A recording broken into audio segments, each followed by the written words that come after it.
Hola, ¿cómo están? Bienvenidos una vez más a una entrevista más del Entre, Nous de Sattwa. Hoy día tengo el honor de presentar a dos jóvenes que son, bueno, ahora ellos viven en Australia, ellos son de Nueva Zelanda. Ellos han comenzado un proyecto muy lindo en Australia que se llama, que tiene mucho que ver con la meditación, que tiene mucho que ver con el mindfulness. Entonces me gustaría presentárselos y que ellos sean los que nos cuenten un poco más de su historia. Acá están ellos, es Ru y Ryan.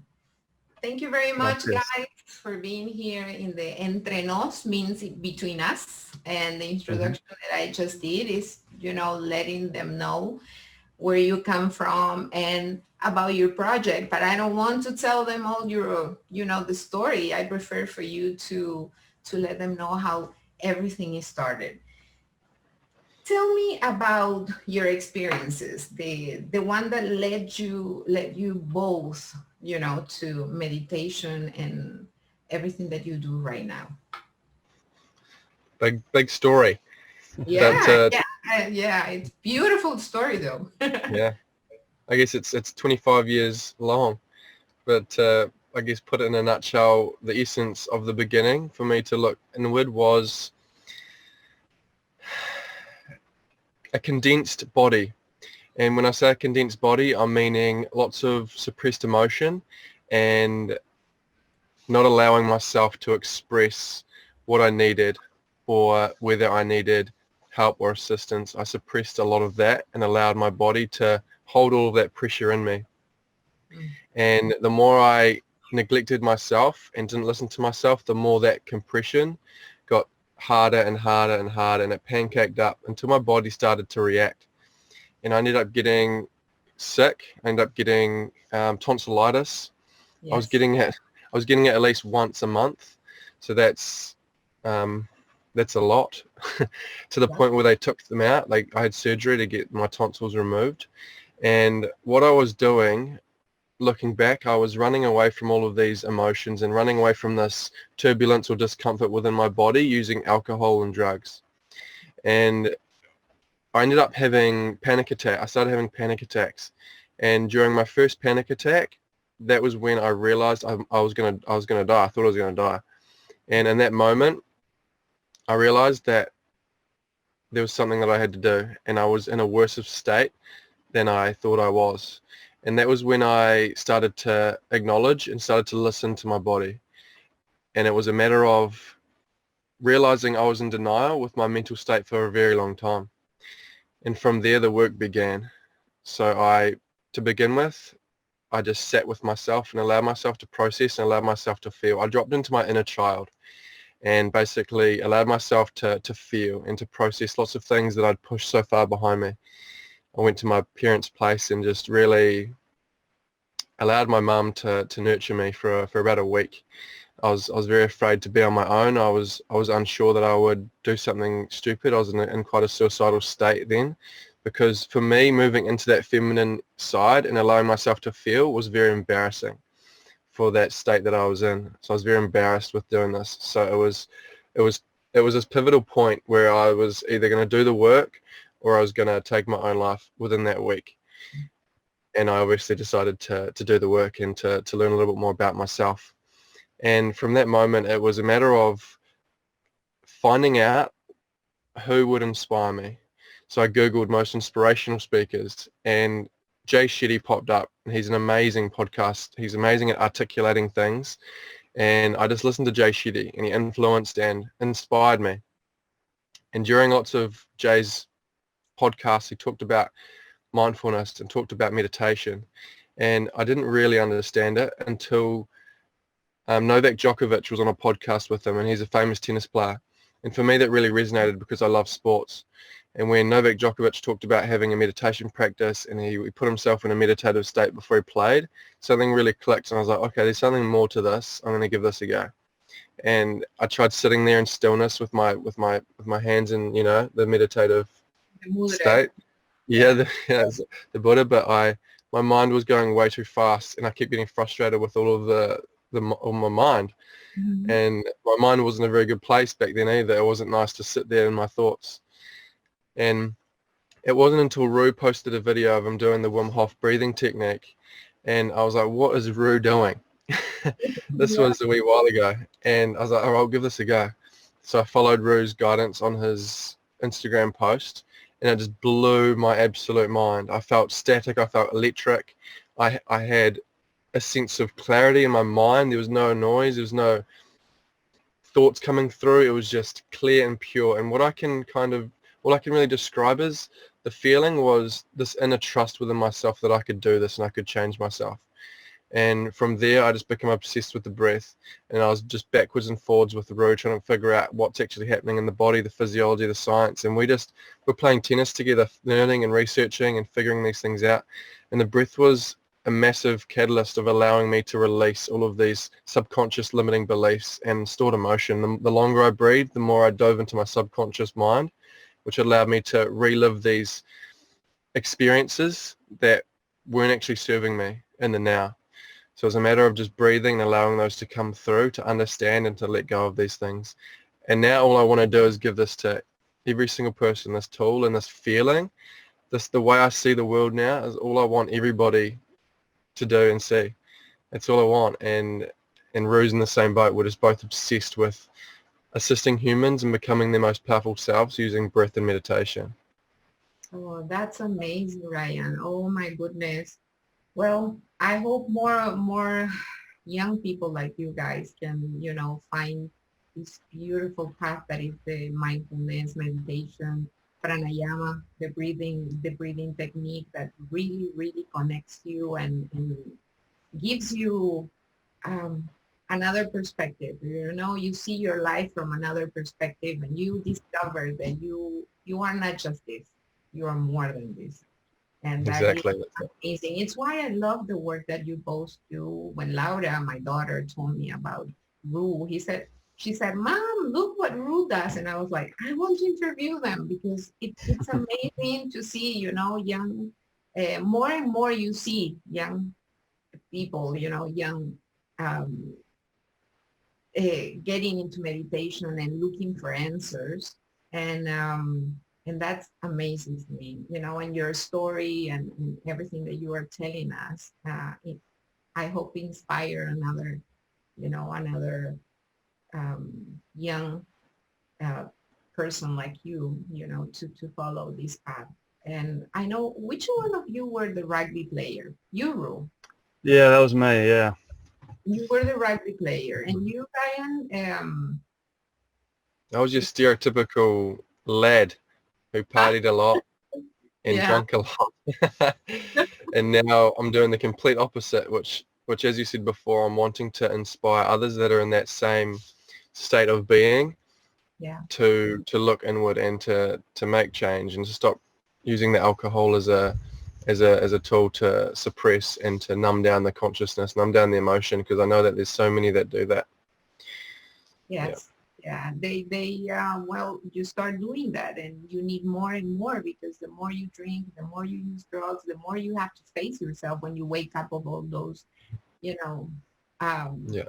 those stages, and it's getting harder and harder and harder, because you don't know how to face everything that you are feeling. And this is just an amazing work that you guys are doing, and you must have your own story also, Ruth. Yeah, I do, and it's interesting that this connection happened because nothing happens by coincidence, obviously. And when Laura reached out, I saw your page, and the Ayurvedic medicine now resonates so deeply with us. We've got a lot of Ayurvedic practices that we incorporate into our day. With the tongue scraping, with the yoga. When I started learning about breath work, all the pranayama breathing techniques were very resonated deeply with me. I tried all of them, thought it was amazing, a really well-rounded understanding of how the breath works and how we can use it to alter our state of being, alter our state within our body, but also our mind. And it's just it's fascinating to know that this has been around for thousands of years, and we're only just starting to relearn this and rediscover all this ancient wisdom, from the Vedas. So for me, my journey was slightly different to Ryan's. I grew up in New Zealand, obviously, and there's a rugby team called the All Blacks, Yeah. and they are you know. I know. I used to be a fan of the All Blacks. Oh, amazing. Haka. The Haka is what, That's it. Yeah. So the All Blacks was a dream of mine since being a kid, and in New Zealand growing up, that's all I wanted to do. And I finally became a professional rugby player. I got a contract in Scotland, my country of birth.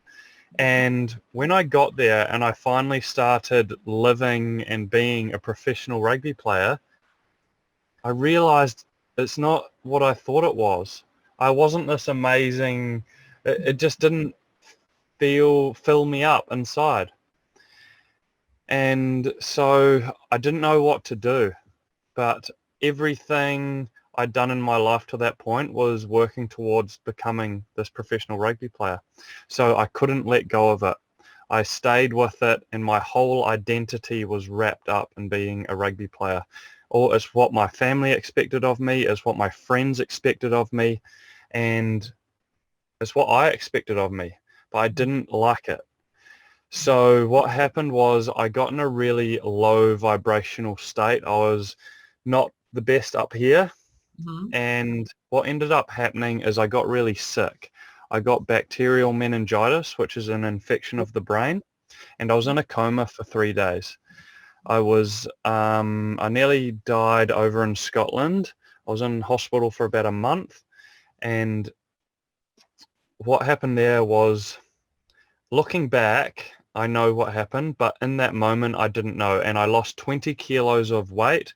I lost my memory, and so I had to recover. So I went home, back to New Zealand, similar to Ryan, got mummied. Mum looked after me, and then I realized I've got to try something else. Rugby is obviously not for me. It was probably 6 months to come to this decision, but I decided I needed to let it go. And I had no idea what I was going to do, but I just knew that being a professional rugby player wasn't for me. And so I knew I loved Australia, so I moved back to Australia. I loved the sunshine, and that's all I knew. So I made that decision. I'm going back to Australia. So I came to Australia, started enjoying the sunshine again. I just got a regular job at a golf course, driving, cutting grass. Yeah. Uh-huh. And similar to Ryan, I'm not a great reader. I'm a really slow reader. So I put podcasts in, and I'd listen to podcasts. I'd listen to 6 hours of podcasts a day. And that's why we love sharing our wisdom through podcasts and channels like this, because it can help people everywhere on the planet, and it can start to rewire that subconscious mind. It wasn't one podcast and everything changed. It was a continual unlearning of a person and a life I thought I was, and a relearning of how life can be and how I can become someone else.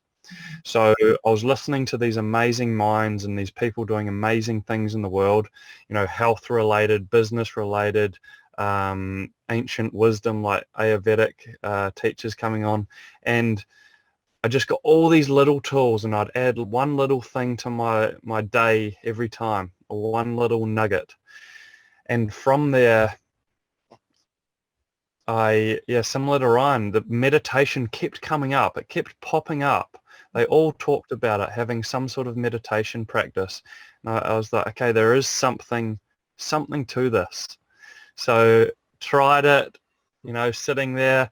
I remember my rugby mates coming up to me, videoing me and laughing at me and thinking I was a loser. Yeah. But I knew there was something deeper there. So I was able to let go of that judgment for the first time ever, because I'd normally always been so worried about what other people think of me that I wouldn't try new things. But this time there was something deeper inside my heart that allowed me to continue trusting myself. So I kept trying to meditate. It still didn't work. And then I came across the pranayama breathing techniques and also Wim Hof, and I felt this shift. I felt the noise up here start to slow down, and I was able to connect with my intuition. And that intuition is that inner voice, and it comes so loud when we can slow down the brainwave state and become to coherence with our heart. And when I went and did a 1-hour breathing workshop, which is what we now do, it's our big event, it just blew my mind. I remember looking at my hands going, what am I? And in that very moment, I said, how does not everyone on the planet know about this? This is why? And from that day, it's just been this mission to share it with as many people as we possibly can. And when I had that experience, Ryan had that sort of similar shift in his life, and we just connected somehow. You know how these things work. Yeah. We just connect, and we ended up talking to each other like all the time. And he was in New Zealand, I was in Australia, and then we joined forces here in Australia, and it's just been this continual growth and evolution of how do we impact humans in the most simple way. And it's like, how do we resonate with people where we were at? Like when I was a rugby player and looking at a lot of the meditation and breathing, it was like, whoa, no, that's woo-woo. So what we're trying to do is create a cool environment, a fun, normal environment that people like us 2 years ago can come to and not feel weird or feel like it's a scary thing. So that's kind of what my story, my journey's been in a nutshell. But hope there's a few nuggets in there for people. You both have wonderful stories. Well, your story, your illness and everything, to have had that and after recover and it's amazing. And like you said, the most important thing is that you make things simple, because people tend to, like you said, connect meditation and Ayurveda with something, buco, mystical and not very good. But actually it's the easiest thing, and also you demystify what meditation is, what breath work is, because people can do they can start meditating.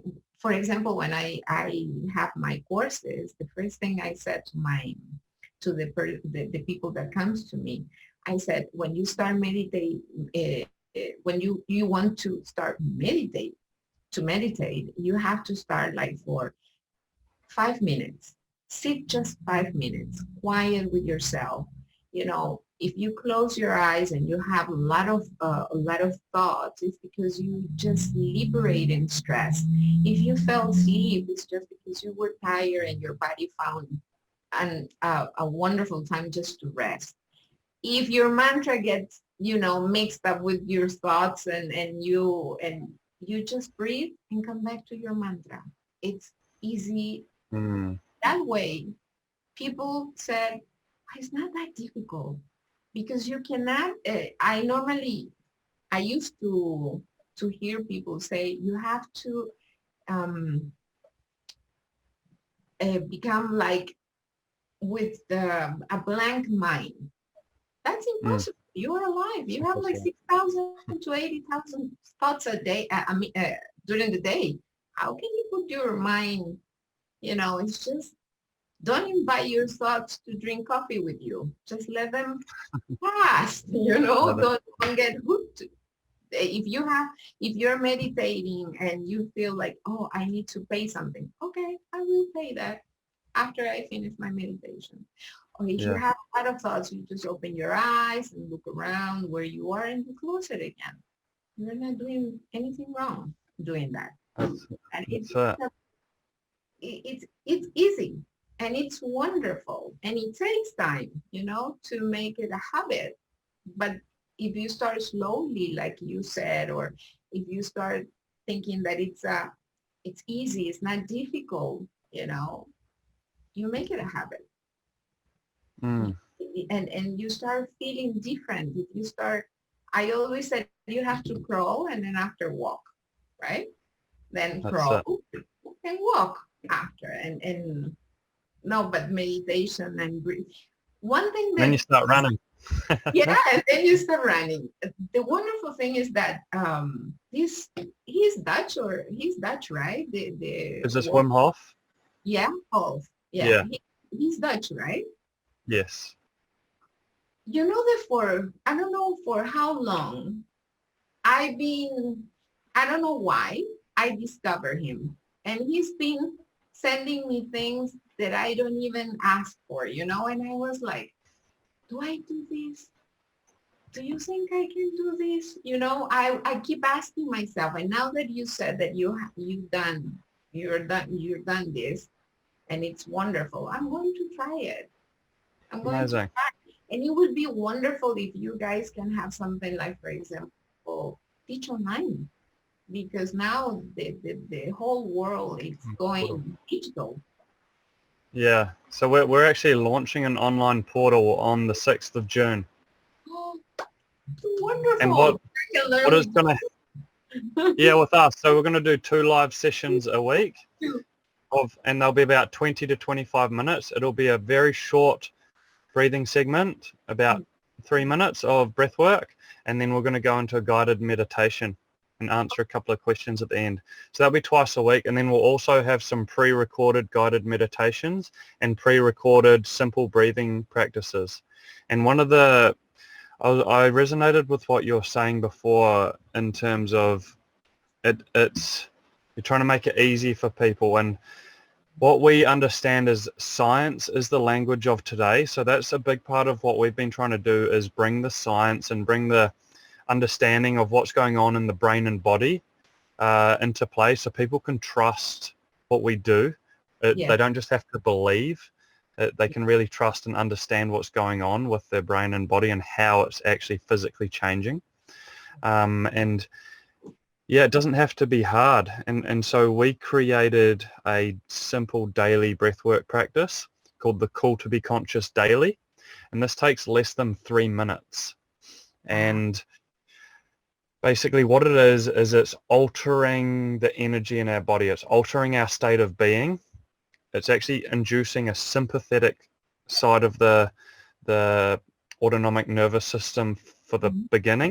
And then at the end, we use these prolonged exhales, like we learned in the pranayama, to slow down the heart rate before we drop into meditation. So it's something that maybe your listeners or the people that follow you could try before they try meditating, if they struggle with meditation, because what it does is it alters the brainwave state. We come from a high beta brainwave to a low beta / alpha. And what that does, yeah, it doesn't fully get rid of all the thoughts, but it slows them down. It brings that space between the thoughts from there to there. Yeah. Just makes it a little bit easier. It takes you to a space where everything is possible, where you are full of possibilities, right? My teacher is Deepak Chopra, and he talks a lot about that. Dr. Deepak Chopra, I studied with Ayurveda and also with Dr. Basanlal, that he's, both of them are very well-known doctors. And many more, and they always talk about that. You are infinite possibilities, and you go to that stage, alpha stage, with everything. It's possible. It's no time, no space, no time, nothing there. It's just you and the infinite possibilities that you have. Well, and I don't want to say the name of the project or the what you have in Australia. Can you tell me how was this idea, how it was born? You know, how did you both come up with the I don't want to say the name, you say it. Yeah, well, it goes back to creating a space where our old selves would be intrigued to come in and try some things.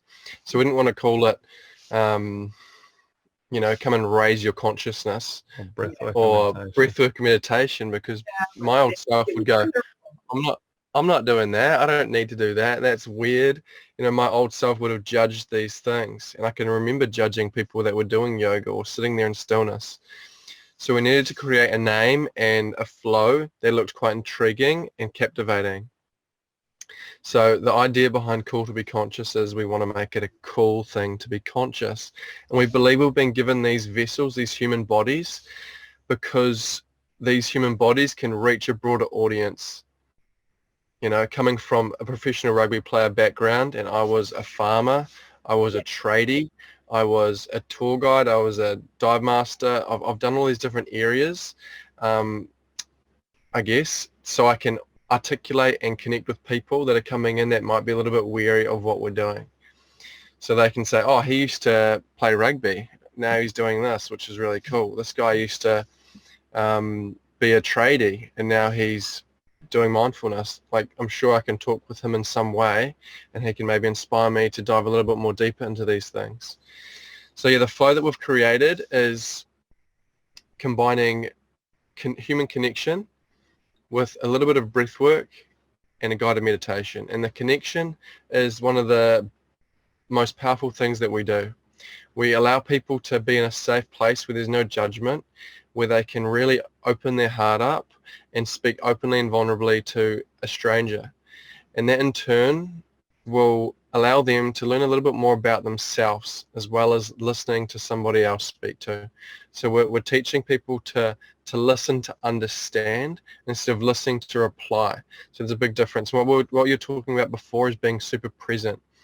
And what we're, I guess, creating here is a space where everybody is super present. Like, that's all we ask from everybody, is just stay present with this person, with yourself, in this moment, with this group.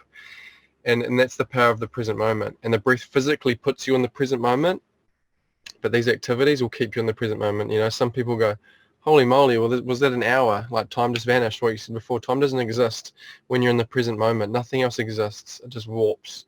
So it's a powerful part of that practice, is making it so fun and enjoyable that time just goes like that and it's over.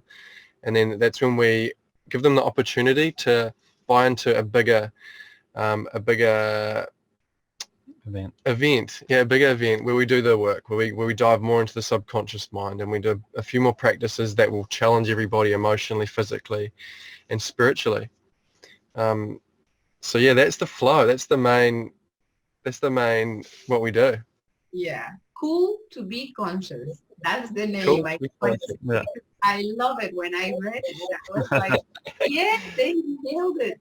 Because we're young, and young people need to feel that meditation and mindfulness and all of the things that you do. It's cool. It's cool to be mindful. Yeah. I was gonna show you the logo, because there's actually I was going to show you, because it's got the heart in the middle, so it's about being heart. Oh yeah, here he is. Yeah. So I'll just talk you through it a little bit. So there's the 7. So it's the sun, obviously. So we want to be radiating the love that's on the inside. We want to be heart-centered human beings, and there's 7 dots around here, the 7 energy centers, the 7 chakras. And it's kind of in a Aboriginal style drawing, and because we started the business here in Australia, we wanted to respect the people of this land, and they told a lot of and spread a lot of their messages through drawings. Yes. So that was I just wanted to explain that really quickly on why we came with that. Thank you very much, because I saw the the logo and the name and everything, but I connected with love. But it's amazing, because it's the 7 chakras, the heart, the sun that you want to irradiate love. Yeah, radiate. Yeah.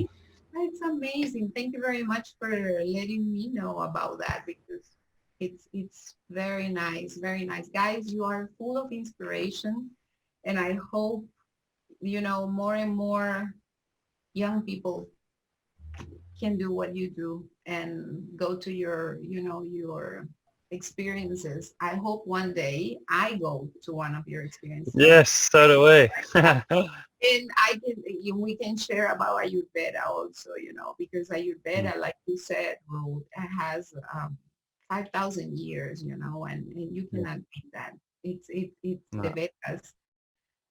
They knew what they were talking, and the connection with nature, and to know that you are macrocosmos. It's your microcosmos, in Spanish. I'm saying that you are part of that, that you are not a separate entity. You are part of that. Then that changes the way you think and the way you relate with nature and with everything that is around you, right? And I saw some videos. You guys have the experiences at the beach, in different places in the Gold Coast, Sunshine Coast. And that's amazing. And I saw what you were saying, Ryan, that you put two people together that they don't know each other, and you feel like normally you feel uncomfortable when you have somebody in front of you that you don't know. You in the beginning you feel uncomfortable, but then all of a sudden I saw them hugging and sharing the experience, and it's wonderful. It's Yeah, amazing. Huh? it's beautiful to witness, Yeah. and I think for many, what it is love. It's love. What we were talking about before, when you're present in the moment with somebody and you're listening to understand, that's love. It's love, full stop. So what they're feeling is this love exchanging. They're feeling the oxytocin start to come out of the body. And they're feeling bubbly and energetic. So after that connection, all they want to do is hug, and it's amazing to witness. And this is where connections and friendships are born. We've seen businesses being created. We've seen partnerships being created from these sessions. And it's just amazing community that gets created. We're all here to lift one another up and to help one another. And it's a beautiful process to be a part of and to create the space where love can be transferred in a safe environment like that. Yeah. I saw some of the some of the young guys speaking about the experience, and they feel one of them said, I never thought that this was possible. I never thought that I can feel what I feel right now. And that's amazing. That's amazing. I hope also to go with Laura and to be in one of your experiences, and that will be such an honor. And it's been an honor to have you both here and to share your story and to see, and what you're doing. It's just amazing, and congratulations. And that it was awesome that you both follow your heart and nothing stop you, because like you said, sometimes you have something in your heart, but you don't follow because all the, the Yeah. opinion. It's so simple and easy for us now, but at the beginning, it was so difficult. Scary. Letting go of for me, it was the judgment of what other people thought of me. But every time I made a decision based on my heart, what my intuition was telling me, my gut, whatever you want to call it, every time I made the decision based on that feeling, it felt so right. And it didn't even matter what the other people were saying because it felt so right to me. And every time I trust that and I do that, it works out. It feels right, and it starts to increase and expand my own energy, and that pulls in other people that are on that same energy. And what it does is it allows you to let go of the people or identify the people in your life that don't really want the best for you and that are going to judge you. And then it will allow you to surround yourself with the people that are going to support you and want to learn and grow with you. So trusting yourself and basing decisions in your life on your own heart, and just let that guide you and let that determine who's in your life, and don't hold on to the attachment. So that's just probably been one of the biggest steps that I took at the beginning of my journey, was trusting my heart. And that's what everybody should do. It's where, when you have that feeling, the gut feeling that you were saying, the Mm. manipura, when your gut feeling is, Manipura, yeah. when you feel it here in your gut, it's because it's good. And you have to trust, what Yeah. you feel in here.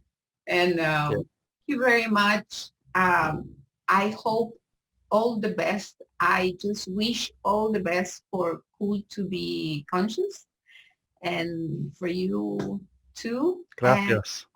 gracias. And I really hope one day to go to one of your experiences. I'll do that.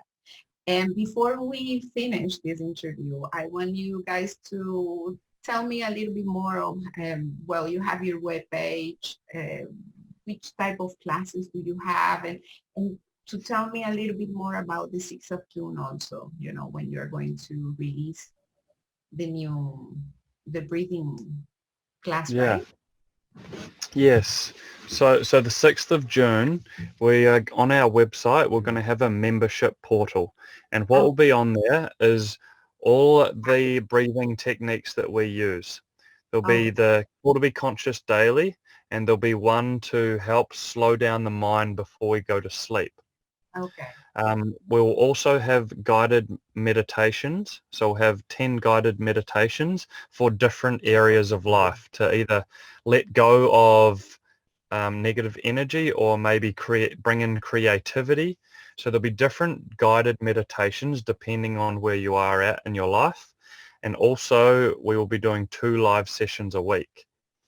So Ah, we'll actually be on here and we'll be taking people through a little bit of breath and a little bit of meditation 2 times a week. So we'll need to figure out what time that works over in South America, but it'll be evening time here in Australia. So it'll probably be in your mornings. yeah, that would be wonderful. If it's early morning, better, because then we set the day, we set the Yeah. day. Yeah. After we are with cool to be conscious, we set the day and we Mhm. continue. Yeah, because if you do it in the evening, it's 14 hours. Now it's 14 hours. Yeah.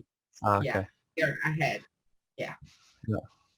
So very good. yeah, that'll be our online portal, and then our other channels are YouTube. So we've got a Call to Be Conscious YouTube page.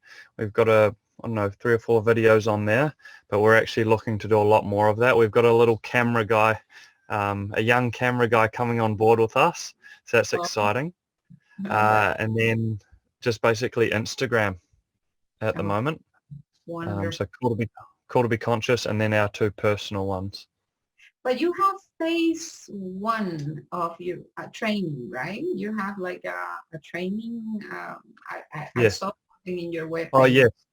Yeah, phase 1. Yeah, level 1 facilitator training. So what we realized is on our own, we can't reach every single person in the world. So what we have to do is train people how to hold space and how to teach what we've found to be a really powerful, fast way to help people wake up. So that's what we're doing. We've created a facilitator training program where we teach people about the science, the breath, the meditation, how to become whole within themselves so they can hold that space in a safe manner. So we've already sold that out. We've got 25 facilitators on board, and that starts on the 1st of June. So there's going to be facilitators all over Australia. We've actually got one from New Zealand joining as well. But eventually they'll be all over the world, and our next group will be coming in next year. Wonderful, wonderful. Well, I wish you both the best. And my word, I will be in one of your experiences in Mhm. Australia or We wherever. trust you will be. I'm going to follow you wherever you go. I love you guys. Thank you very Amazing. much for this amazing interview, for sharing your stories. Are inspiring. Your story is, it's just wonderful. You guys are wonderful, and thank you very much for helping also the young, to be cool and conscious, because we really need this. We really need, especially at this time, Mm. Mm. world need more young people to to have these type Mm. of things in their life. Thank you very much, Wu. Thank you Yeah. very much, Brian. And I hope all the best for both of you and for Cool to Be Conscious. Thank you. Namaste. Thank you. Namaste. Thank you for having us. Thank It was a you. pleasure.